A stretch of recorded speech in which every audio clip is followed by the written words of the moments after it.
Hello everyone, magandang hapon sa inyong lahat and welcome muli sa ating YouTube channel, Bagong Pilipinas, Old Queen TV. Mga idol, kung kayo pa ay baguhan pa lang po sa aking YouTube channel, kayo po ay aking anyayahan, mag-subscribe po, paki-like at pindutin po ang bell button para lagi tayong updated sa ating mga gagawing video mga idol tungkol po sa lumang barya na kasing ganito. Mga idol, ang katanungan ko po, kayo ba ay mayroong ganitong uri ng barya? Paki-check po sa inyong mga lagayan at pakiayos, pakitabi ang baryang ito dahil mataas po ang value ngayon sa mga coins collector. Paalala lang po, kung gusto nyong malaman ang description o value ng baryang ito ay pwede kayong magpunta doon sa Google mga idol para makita ninyo kung magkano po ang bilihan sa online nito.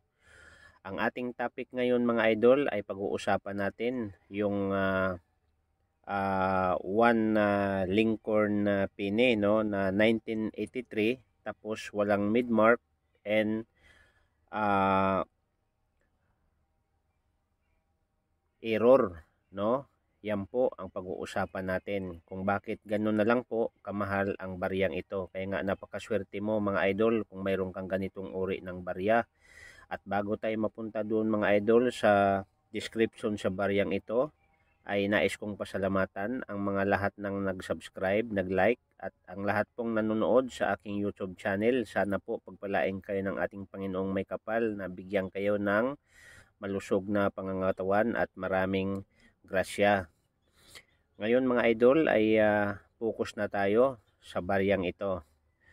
Okay, so mga idol, ulitin ko po ang baryang ito nung 1983 Lincoln Pine, no mid-mark and error. Bakit po? Kung tingnan nyo mga idol, ang kanyang 9 malaki at ang kanyang 1 maliit at ang kanyang 8 maliit at kanyang 3 ay malaki po at nakalawit dito sa malapit sa 8. Kaya nga error po ang baryang ito. Kaya nga pag-uusapan natin mga idol at walang halong bilo dito mga idol dahil ang baryang ito ay totoo po na makikita ninyo sa online kung magkano po ang price at ang bilihan po sa mga auction at sa mga coins collector. And shout out sa lahat po ng mga bagong coins collector and shout out po sa lahat ng mga nanonood sa aking YouTube channel, Bagong Pilipinas, Old Queen TV. Okay, so ngayon mga idol, ulitin ko po, ang ating barya ay 1983 Lincoln Pine, no mid-mark, no? And sabi nga dito mga idol sa New York Post, no, sa CNBC Market 8, no? So sa magazine po to mga idol, no, mayroong nakalagay po dito.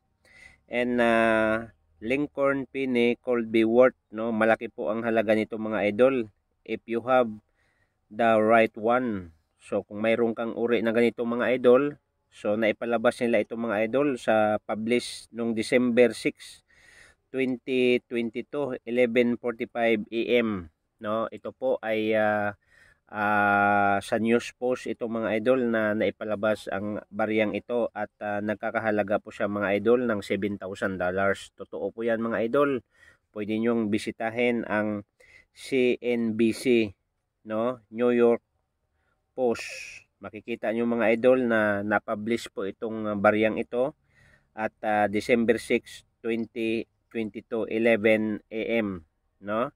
And doon naman mga idol sa Pinterest.com, no? 1 penny is still in circulation is worth, malaki ang halaga dito sa kanila mga idol dahil nasa $85,000 po. Kaya nga nakalagay dito, do you know how to spot, no, it? So grabe itong barya na to mga idol, ay hinahanap pala ito mga idol sa mga coins collector dahil marami po ang hindi nakapaghawak na ganitong uri ng barya. So tayo mga idol, mayroon tayong hawak nito mga idol na 3 piraso, no? So swerte po tayo dahil nagkaroon tayo ng barya na ganito, no? So yan po, at least nalaman po ninyo na ganun po kamahalaga ang baryang ito. One Lincoln Pine, no mid-mark and error. So mahal po ito mga idol, nakalagay po diyan, no? Yan po 'yon si kung makikita po natin ang ano nito mga idol ay In God We Trust, Liberty 1983. So yan po, no? So ngayon mga idol, punta tayo doon sa description sa baryang ito, no? So ang kanyang diameter po ay 19.00 mm at ang kanyang timbang 2.50 grams, no? Ang composition po copper plated and zinc, no? Yan po ang baryang ito. At mga idol, good news po, ang kanyang mintage ay nasa 7,752,355 lang po. So ibig sabihin, mababa po ang kanyang mintage. Kaya pala rare ang baryang ito mga idol. At doon mga idol sa NGC.com, no, sa auction po nila mga idol, at doon po sa eBay, ang bilihan po nito mga idol doon sa kanilang online ay $1,800. So, ibig sabihin mga idol ay hindi po tayo nagawa-gawa ng mga kwento about sa baryang ito. Kaya nga, tingnan nyo na lang mga idol kung magkaano ang halaga sa baryang ito. At ulitin ko po, kung nagustuhan mo tong video na to, please pa-like and pa-subscribe na rin po, no? Para notify tayo sa mga susunod nating gagawing video tungkol po sa mga sinaunang barya. So maraming salamat mga idol. Sana po mayroon tayong ideya o baka mayroon kayong ganitong uri ng barya. So thank you so much and welcome. See you the next video mga idol.